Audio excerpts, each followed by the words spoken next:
Chapter 7. The Stapletons of Meripit House. The fresh beauty of the following morning did something to efface from our minds the grim and grey impression which had been left upon both of us by our first experience of Baskerville Hall. As Sir Henry and I sat at breakfast, the sunlight flooded in through the high mullioned windows, throwing watery patches of colour from the coats of arms which covered them. The dark panelling glowed like bronze in the golden rays, and it was hard to realise that this was indeed the chamber which had struck such a gloom into our souls upon the evening before. "I guess it is ourselves and not the house that we have to blame," said the baronet. "We were tired with our journey and chilled by our drive, so we took a grey view of the place. Now we are fresh and well, so it is all cheerful once more." "And yet it was not entirely a question of imagination," I answered. "Did you, for example, happen to hear someone, a woman, I think, sobbing in the night?" "That is curious, for I did when I was half asleep fancy that I heard something of the sort. I waited quite a time, but there was no more of it, so I concluded that it was all a dream." "I heard it distinctly, and I am sure that it was really the sob of a woman." "We must ask about it right away." He rang the bell and asked Barrymore whether he could account for our experience. It seemed to me that the pallid features of the butler turned a shade paler still as he listened to his master's question. "There are only two women in the house, Sir Henry," he answered. "One is the scullery maid, who sleeps in the other wing. The other is my wife, and I can answer for it that the sound could not have come from her." And yet he lied as he said it, for it chanced that after breakfast I met Mrs. Barrymore in the long corridor with the sun full upon her face. She was a large, impassive, heavy-featured woman with a stern, set expression of mouth, but her telltale eyes were red and glanced at me from between swollen lids. It was she, then, who wept in the night, and if she did so her husband must know it. Yet he had taken the obvious risk of discovery in declaring that it was not so. Why had he done this, and why did she weep so bitterly? Already round this pale-faced, handsome, black-bearded man there was gathering an atmosphere of mystery and of gloom. It was he who had been the first to discover the body of Sir Charles, and we had only his word for all the circumstances which led up to the old man's death. Was it possible that it was Barrymore after all whom we had seen in the cab in Regent Street? The beard might well have been the same. The cabman had described a somewhat shorter man, but such an impression might easily have been erroneous. How could I settle the point forever? Obviously the first thing to do was to see the Grimpen postmaster and find whether the test telegram had really been placed in Barrymore's own hands. Be the answer what it might, I should at least have something to report to Sherlock Holmes. Sir Henry had numerous papers to examine after breakfast, so that the time was propitious for my excursion. It was a pleasant walk of 4 miles along the edge of the moor, leading me at last to a small grey hamlet, in which 2 larger buildings, which proved to be the inn and the house of Dr. Mortimer, stood high above the rest. The postmaster, who was also the village grocer, had a clear recollection of the telegram. "Certainly, sir," said he. "I had the telegram delivered to Mr. Barrymore exactly as directed." "Who delivered it?" "My boy here, James. You delivered that telegram to Mr. Barrymore at the Hall last week, did you not?" "Yes, father, I delivered it." "Into his own hands?" I asked. "Well, he was up in the loft at the time, so that he could not put into his own hands, but I gave it into Mrs. Barrymore's hands, and she promised to deliver it at once." "Did you see Mr. Barrymore?" "No, sir. I tell you he was in the loft." "If you didn't see him, how do you know he was in the loft?" "Well, surely his own wife ought to know where he is," said the postmaster testily. "Didn't he get the telegram? If there's any mistake, it is for Mr. Barrymore himself to complain." It seemed hopeless to pursue the inquiry any farther, but it was clear that in spite of Holmes's ruse we had no proof that Barrymore had not been in London all the time. Suppose that it were so, suppose that the same man had been the last who had seen Sir Charles alive, and the first to dog the new heir when he returned to England. What then? Was he the agent of others, or had he some sinister design of his own? What interest could he have in persecuting the Baskerville family? I thought of the strange warning clipped out of the leading article of the Times. Was that his work, or was it possibly the doing of someone who was bent upon counteracting his schemes? The only conceivable motive was that which had been suggested by Sir Henry, that if the family could be scared away, a comfortable and permanent home would be secured for the Barrymores. But surely such an explanation as that would be quite inadequate to account for the deep and subtle scheming which seemed to be weaving an invisible net around the young baronet. Holmes himself had said that no more complex case had come to him in all the long series of his sensational investigations. I prayed as I walked back along the grey, lonely road that my friend might soon be freed from his preoccupations and able to come down to take his heavy burden of responsibility from my shoulders. Suddenly my thoughts were interrupted by the sound of running feet behind me, and by a voice which called me by name. I turned, expecting to see Dr. Mortimer, but to my surprise it was a stranger who was pursuing me. He was a small, slim, clean-shaven, prim-faced man, flaxen-haired and lean-jawed, between 30 and 40 years of age, dressed in a grey suit and wearing a straw hat. A tin box for botanical specimens hung over his shoulder, and he carried a green butterfly net in one of his hands. "You will, I am sure, excuse my presumption, Dr. Watson," said he as he came panting up to where I stood. "Here on the moor we are a homely folk, and do not wait for formal introductions. You may possibly have heard my name from our mutual friend Mortimer. I am Stapleton of Meripit House." "Your net and box would have told me as much," said I, for I knew that Mr. Stapleton was a naturalist. "But how did you know me?"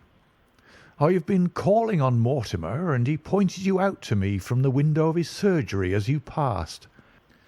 As our road lay the same way, I thought that I could overtake you and introduce myself. I trust that Sir Henry is none the worse for his journey." "He's very well, thank you." "We were all rather afraid that after the sad death of Sir Charles, the new baronet might refuse to live here.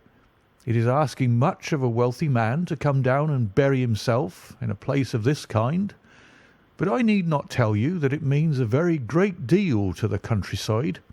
Sir Henry has, I suppose, no superstitious fears in the matter?" "I do not think that it is likely." "Of course you know the legend of the fiend dog which haunts the family?" "I have heard of it."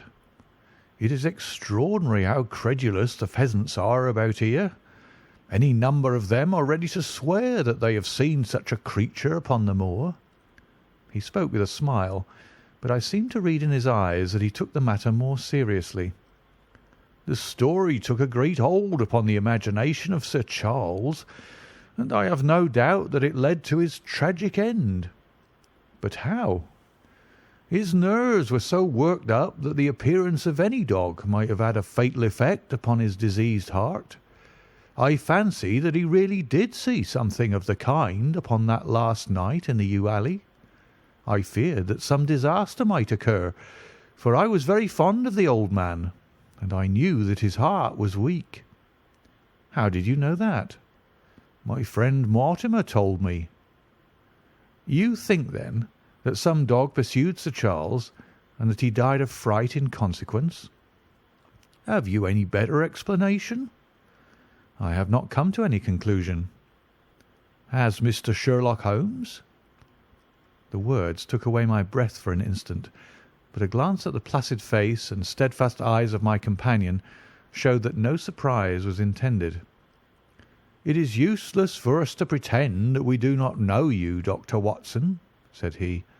"The records of your detective have reached us here, and you could not celebrate him without being known yourself. When Mortimer told me your name, he could not deny your identity. If you are here, then it follows that Mr. Sherlock Holmes is interesting himself in the matter, and I am naturally curious to know what view he may take." I'm afraid that I cannot answer that question. May I ask him if he is going to honour us with a visit himself? He cannot leave town at present. He has other cases which engage his attention. What a pity! He might throw some light on that which is so dark to us. But as to your own researches, if there is any possible way in which I can be of service to you, I trust that you will command me. If I had any indication of the nature of your suspicions, or how you propose to investigate the case, I might perhaps even now give you some aid or advice. I assure you that I am simply here upon a visit to my friend Sir Henry, and that I need no help of any kind." "Excellent," said Stapleton. "You are perfectly right to be wary and discreet. I am justly reproved for what I feel was an unjustifiable intrusion, and I promise you that I will not mention the matter again." We had come to a point where a narrow grassy path struck off from the road and wound away across the moor. A steep, boulder-sprinkled hill lay upon the right, which had in bygone days been cut into a granite quarry. The face which was turned towards us formed a dark cliff, with ferns and brambles growing in its niches. From over a distant rise there floated a grey plume of smoke. "A moderate walk along this moor path brings us to Meripit House," said he. "Perhaps you will spare an hour that I may have the pleasure of introducing you to my sister." My first thought was that I should be by Sir Henry's side, but then I remembered the pile of papers and bills with which his study table was littered. It was certain that I could not help with those, and Holmes had expressly said that I should study the neighbours upon the moor. I accepted Stapleton's invitation, and we turned together down the path. "It is a wonderful place, the moor," said he, looking round over the undulating downs, long green rollers with crests of jagged granite foaming up into fantastic surges. "You never tire of the moor. You cannot think the wonderful secrets which it contains. It is so vast and so barren, and so mysterious." "You know it well, then?" "I have only been here 2 years. The residents would call me a newcomer. We came shortly after Sir Charles settled, but my tastes led me to explore every part of the country round, and I should think that there are few men who know it better than I do." "Is it hard to know?" "Very hard. You see, for example, this great plain to the north here, with the queer hills breaking out of it. Do you observe anything remarkable about that?" "It would be a rare place for a gallop." "You would naturally think so, and the thought has cost several their lives before now. You notice those bright green spots scattered thickly over it?"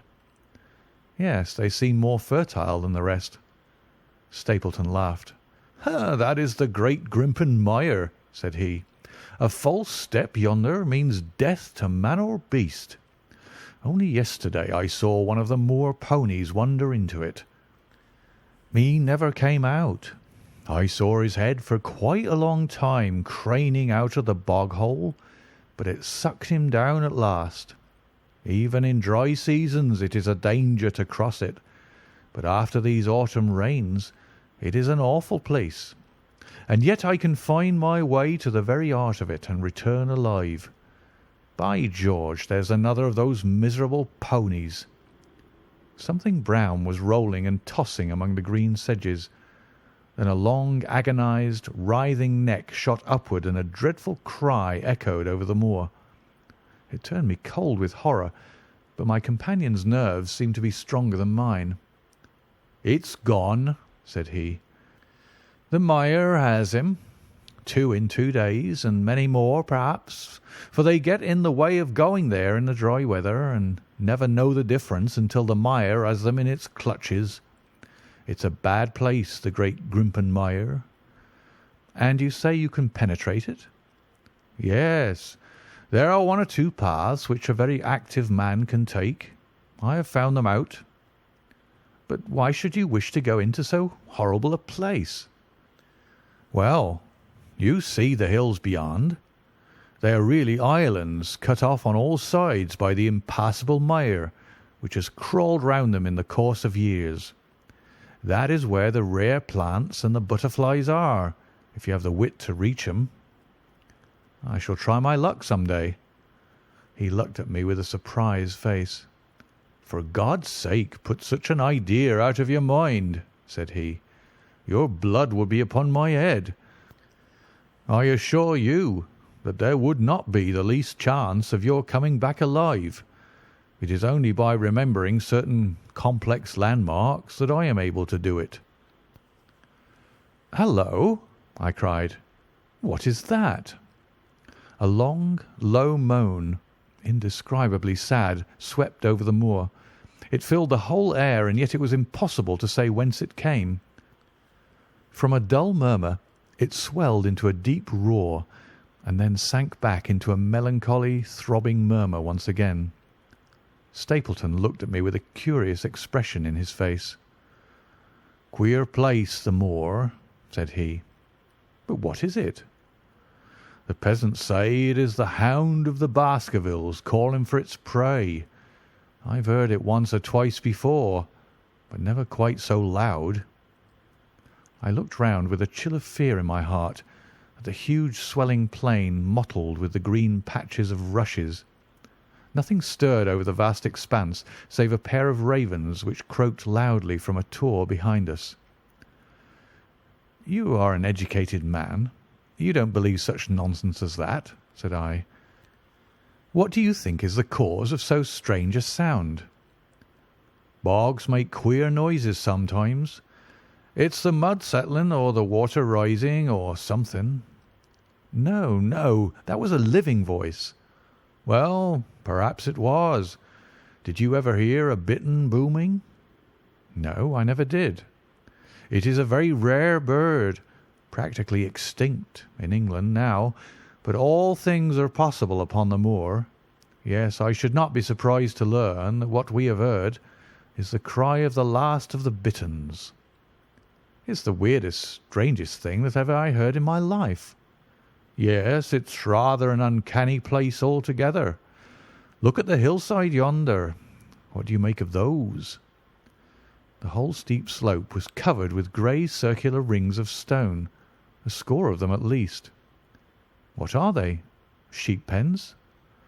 "No, they are the homes of our worthy ancestors. Prehistoric man lived thickly on the moor, and as no one in particular has lived there since, we find all his little arrangements exactly as he left them. These are his wigwams with the roofs off. You can even see his hearth and his couch if you have the curiosity to go inside." "But it is quite a town. When was it inhabited?" "Neolithic man. No date." "What did he do?" "He grazed his cattle on those slopes, and he learned to dig for tin when the bronze sword began to supersede the stone axe. Look at the great trench in the opposite hill. That is his mark. Yes, you will find some very singular points about the moor, Dr. Watson. Oh, excuse me an instant. It is surely Cyclopides." A small fly or moth had fluttered across our path, and in an instant Stapleton was rushing with extraordinary energy and speed in pursuit of it. To my dismay, the creature flew straight for the great mire, and my acquaintance never paused for an instant, bounding from tuft to tuft behind it, his green net waving in the air. His grey clothes and jerky, zigzag, irregular progress made him not unlike some huge moth himself. I was standing watching his pursuit with a mixture of admiration for his extraordinary activity and fear lest he should lose his footing in the treacherous mire, when I heard the sound of steps, and turning round found a woman near me upon the path. She had come from the direction in which the plume of smoke indicated the position of Meripit House, but the dip of the moor had hid her until she was quite close. I could not doubt that this was the Miss Stapleton of whom I had been told, since ladies of any sort must be few upon the moor, and I remembered that I had heard someone describe her as being a beauty. The woman who approached me was certainly that, and of a most uncommon type. there could not have been a greater contrast between brother and sister, for Stapleton was neutral tinted with light hair and grey eyes, while she was darker than any brunette whom I had seen in England, slim, elegant, and tall. She had a proud, finely cut face, so regular that it might have seemed impassive were it not for the sensitive mouth and the beautiful dark, eager eyes. With her perfect figure and elegant dress she was indeed a strange apparition upon a lonely moorland path. Her eyes were on her brother as I turned, and then she quickened her pace towards me. I had raised my hat, and was about to make some explanatory remark, when her own words turned all my thoughts into a new channel. "Go back," she said. "Go straight back to London instantly." I could only stare at her in stupid surprise. Her eyes blazed at me, and she tapped the ground impatiently with her foot. "Why should I go back?" I asked. "I cannot explain." She spoke in a low, eager voice, with a curious lisp in her utterance. "But for God's sake, do what I ask you. Go back and never set foot upon the moor again." "But I've only just come." Man," she cried, "can you not tell when a warning is for your own good? Go back to London. Start to-night. Get away from this place at all costs. Hush, my brother's coming. Not a word of what I've said. Would you mind getting that orchid for me among the mare's tails yonder? We're very rich in orchids on the moor, though of course you are rather late to see the beauties of the place."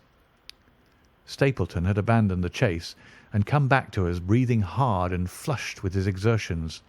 "Hello, Beryl," said he, and it seemed to me that the tone of his greeting was not altogether a cordial one. "Well, Jack, you're very hot." "Yes, I was chasing a cyclopedes. He is very rare and seldom found in the late autumn. What a pity that I should have missed him." He spoke unconcernedly, but his small light eyes glanced incessantly from the girl to me. "You have introduced yourselves, I can see." "Yes, I was telling Sir Henry that it was rather late for him to see the true beauties of the moor." "Why, who do you think this is?" "I imagine that it must be Sir Henry Baskerville." "No, no," said I, "only a humble commoner, but his friend. My name is Dr. Watson." A flush of vexation passed over her expressive face. "We have been talking at cross purposes," said she. "Why, you had not very much time for talk," her brother remarked with the same questioning eyes. "I talked as if Dr. Watson were a resident instead of being merely a visitor," said she. "It cannot much matter to him whether it is early or late for the orchids. But you will come on, will you not, and see Meripit House?" A short walk brought us to it, a bleak moorland house, once the farm of some grazier in the old prosperous days, but now put into repair and turned into a modern dwelling. An orchard surrounded it, but the trees, as is usual upon the moor, were stunted and nipped, and the effect of the whole place was mean and melancholy. We were admitted by a strange, wizened, rusty-coated old manservant, who seemed in keeping with the house. Inside, however, there were large rooms furnished with an elegance in which I seemed to recognise the taste of the lady. As I looked from their windows at the interminable granite-flecked moor, rolling unbroken to the farthest horizon, I could not but marvel at what could have brought this highly educated man and this beautiful woman to live in such a place. "Queer spot to choose, is it not?" said he, as if in answer to my thought. "And yet we manage to make ourselves fairly happy, do we not, Beryl?" "Quite happy," said she, but there was no ring of conviction in her words. "I had a school," said Stapleton. "It was in the north country. The work to a man of my temperament was mechanical and uninteresting, but the privilege of living with youth, of helping to mould those young minds, and of impressing them with one's own character and ideals was very dear to me. However, the fates were against us. A serious epidemic broke out in the school, and 3 of the boys died. It never recovered from the blow, and much of my capital was irretrievably swallowed up. And yet If it were not for the loss of the charming companionship of the boys, I could rejoice over my own misfortune, for with my strong taste for botany and zoology, I find an unlimited field of work here, and my sister is as devoted to nature as I am. All this, Dr. Watson, has been brought upon your head by your expression as you surveyed the moor out of our window. It certainly did cross my mind that it might be a little dull, less for you perhaps than for your sister." "No, no, I'm never dull," said she quickly. "We have books, we have our studies, and we have interesting neighbours. Dr. Mortimer is a most learned man in his own line. Poor Sir Charles was also an admirable companion. We knew him well and miss him more than I can tell. Do you think that I should intrude if I were to call this afternoon and make the acquaintance of Sir Henry?" "I am sure that he would be delighted." "Then perhaps you would mention that I propose to do so. We may, in our humble way, do something to make things more easy for him until he becomes accustomed to his new surroundings. Will you come upstairs, Dr. Watson, and inspect my collection of Lepidoptera? I think it is the most complete one in the southwest of England. By the time that you have looked through them, lunch will be almost ready." But I was eager to get back to my charge. The melancholy of the moor, the death of the unfortunate pony, the weird sound which had been associated with the grim legend of the Baskervilles, all these things tinged my thoughts with sadness. Then, on top of these more or less vague impressions, there had come the definite and distinct warning of Miss Stapleton, delivered with such intense earnestness that I could not doubt that some grave and deep reason lay behind it. I resisted all pressure to stay for lunch, and I set off at once upon my return journey, taking the grass-grown path by which we had come. It seems, however, that there must have been some short-cut for those who knew it, for before I had reached the road I was astounded to see Miss Stapleton sitting upon a rock by the side of the track. Her face was beautifully flushed with her exertions, and she held her hand to her side. "I have run all the way in order to cut you off, Dr. Watson," said she. "I had not even time to put on my hat. I must not stop, or my brother may miss me. I wanted to say to you how sorry I am about the stupid mistake I made in thinking that you were Sir Henry. Please forget the words I said, which have no application whatever to you." "But I can't forget them, Miss Stapleton," said I. "I am Sir Henry's friend, and his welfare is a very close concern of mine. Tell me why it was that you were so eager that Sir Henry should return to London." "A woman's whim, Dr. Watson. When you know me better you will understand that I cannot always give reasons for what I say or do." "No, no, I remember the thrill in your voice. I remember the look in your eyes. Please, please be frank with me, Miss Stapleton, for ever since I have been here I have been conscious of shadows all round me.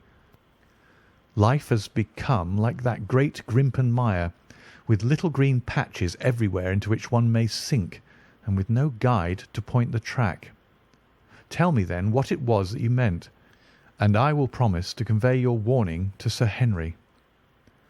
An expression of irresolution passed for an instant over her face, but her eyes had hardened again when she answered me. You make too much of it, Dr. Watson," said she. "My brother and I were very much shocked by the death of Sir Charles. We knew him very intimately, for his favourite walk was over the moor to our house.